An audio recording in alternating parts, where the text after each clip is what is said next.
नमस्कार. दिवाळीची चाहूल लागली की आठवते ती आईच्या हातची परफेक्ट दाणेदार बेसन बर्फी. चला तर मग कमीत कमी साहित्यात आणि पहिल्याच प्रयत्नात होणारी हलवाईसारखी दाणेदार रसरशीत परफेक्ट बेसन बर्फी आज आपण बनवूया. बेसनची खमंग खुसखुशीत बर्फी बनवण्यासाठी साहित्य काय लागतं ते सर्वप्रथम पाहूया. इथे मी एकाच वाटीच्या अंदाजाने हे सर्व साहित्य घेतलेले आहे. आपल्याला सेम साईजची वाटीच वापरायची आहे. हे पहा, इथे एक वाटी मी साजूक तूप घेतलेलं आहे, एक वाटी साखर घेतलेली आहे आणि एक वाटी इथे बेसन घेतलेलं आहे आणि हे बेसन मी दाबून ह्या वाटीत भरून घेतलेलं आहे. त्याचबरोबर मी 2 टेबलस्पून लाडूचा बारीक रवा घेतलाय. डेकोरेशनसाठी पिस्त्याचे काप घेतलेले आहेत.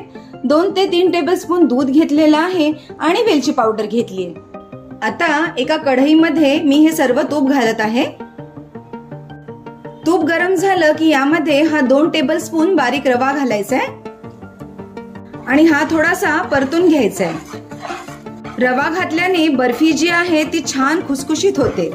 हे पहा, तुपामध्ये रवा छान फुललेला आहे.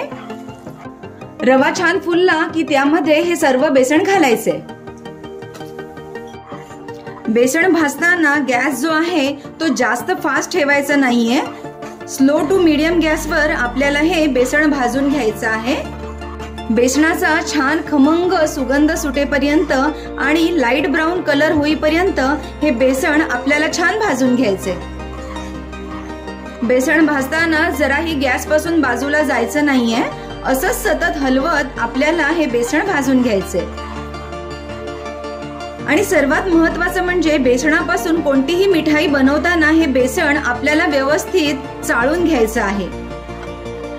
किचन मध्ये मस्त असा बेसनाचा खमंग सुवास सुटलेला आहे आणि आता तुम्ही बघू शकता की बेसनाचा कलर देखील थोडा थोडा चेंज व्हायला लागलाय आणि तुम्ही बघू शकता बेसनाचा कलर आता छान गोल्डन ब्राऊन असा झालेला आहे. आता गॅस एकदम स्लो करून यामध्ये हे 2 चमचे दूध घालायचे आणि लगेचच हे असं मिक्स करायचंय. दूध घातल्यावर बेसनाला किती छान असं दाणेदार टेक्स्चर आलेलं आहे.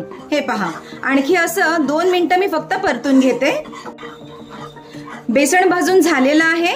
आता मी गॅस बंद करून कढई बाजूला ठेवते. आता पाक तयार करण्यासाठी 1 कप साखर मी कढईमध्ये घेत आहे आणि यामध्ये अर्धा वाटी मी पाणी घालत आहे. आता आपल्याला या साखरेचा एकतारी पाक करून घ्यायचा आहे. बेसनाची बर्फी बनवण्यासाठी पाक हा आपल्याला एकतारीच बनवायचा आहे. जास्त घट्टही नाही आणि जास्त पातळही नाही बनवायचा आहे. हे पहा, गॅस आता मी बंद केलेला आहे आणि तुम्ही बघू शकता हा असा एकतारी पाक आपला तयार झालेला आहे. ही तार अशी उभी राहिली म्हणजे पाक आपला तयार आहे. आता यामध्ये फ्लेवरसाठी मी वेलची पावडर घालतेय आणि त्याचबरोबर थोडासा हा खाण्याचा पिवळा कलर घालतेय. तुम्हाला जर कलर अवॉइड करायचा आहे तर पूर्णपणे अवॉइड करू शकता. हे या पाकात मिक्स करून घेतेय आणि आता हा पाक आपल्याला बेसनात घालायचा आहे. बेसनाची कढई परत मी गॅसवर ठेवलेली आहे पण गॅस बंद आहे. तुम्ही बघू शकता किती रवाळ दाणेदार टेक्स्चर या बेसनाला आलेला आहे. बेसन आता गरमच आहे. यामध्ये आपण आता पाक घालूया.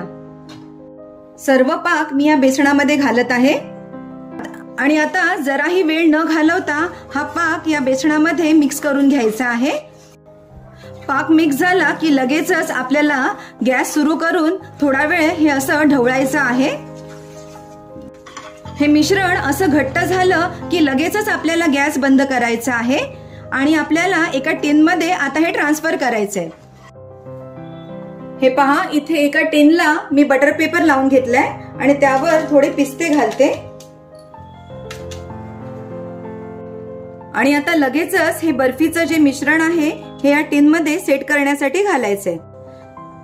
बर्फीचं मिश्रण मी व्यवस्थित असं पसरवून घेतलेलं आहे आणि यावर आता थोडेसे पिस्त्याचे काप घालते आणि आता ही जी बर्फी आहे ती 4 ते 5 तास आपल्याला सेट व्हायला ठेवून द्यायची. एक 10 मिनिटं झाली की अशा पद्धतीने बर्फीचे आपल्याला असे चौकोनी तुकडे करून घ्यायचे आहेत.